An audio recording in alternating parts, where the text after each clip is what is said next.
பரிந்து பேசுங்கள். அன்பு இயேசுவே, நீர் மிகச்சிறந்த பரிந்துரையாளர். நீர் 5 அப்பம் 2 மீன்களை கைகளில் எடுத்து வானகத் தந்தையிடம் அவற்றை ஒப்படைத்துவிட்டு பகிர்ந்து கொடுத்தீர். லாசரை உயிரோடு வெளியே எழுப்பும் முன் வானகத் தந்தையிடம் பரிந்துரை ஜெபம் ஏறெடுத்தீர். கெஸ்தமனி தோட்டத்தில் நீர் வானகத் தந்தையின் விருப்பத்தை நிறைவேற்ற அவரது வலிமை இறைஞ்சி பெருக பரிந்து பேசுகிறீர். நீர் வானகத் தந்தையிடம் எங்களுக்காக மன்றாடுகிறீர்.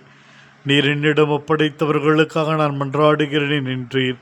உம்மிடம் பேதுருவின் மாமியாருக்கு சுகம் கிடைக்க பரிந்து கேட்கிறார்கள். 4 பேர் முடக்கவாதமுற்றவனை கட்டிலோடும் திருமுன் இறக்கும் செயல் பரிந்துரை ஜெபமாக மாறுகிறது. மகனே, ரசம் தீர்ந்துவிட்டது என்று பரிந்துரைக்கிறாள் அம்மா மரியா. மகனுக்காக பரிந்துரைத்த தந்தை, மகளுக்காக பரிந்துரைத்த தாய், சகோதரனுக்காக பரிந்துரைத்த மார்த்தா மரியா, எங்களுக்காக எங்கள் இறைப்பணிக்காக ஜெபியுங்கள் என்று அழைக்கும் புனித பவுல். ஆண்டவரே, எங்கள் ஒவ்வொரு நாள் வாழ்வு முகம் தெரியாத எத்தனையோ மனிதர்களின் பரிந்துரை ஜெபத்தால் ஆசீர்வதிக்கப்படுகிறது. நாங்களும் ஒவ்வொரு நாளும் தேவையில் இருக்கின்ற ஒவ்வொருவருக்காக, நோயாளிகளுக்காக, பாவிகளுக்காக, இன்னும் அனைவருக்காக ஜெபிக்க எங்களுக்கு அருள் தாரும்.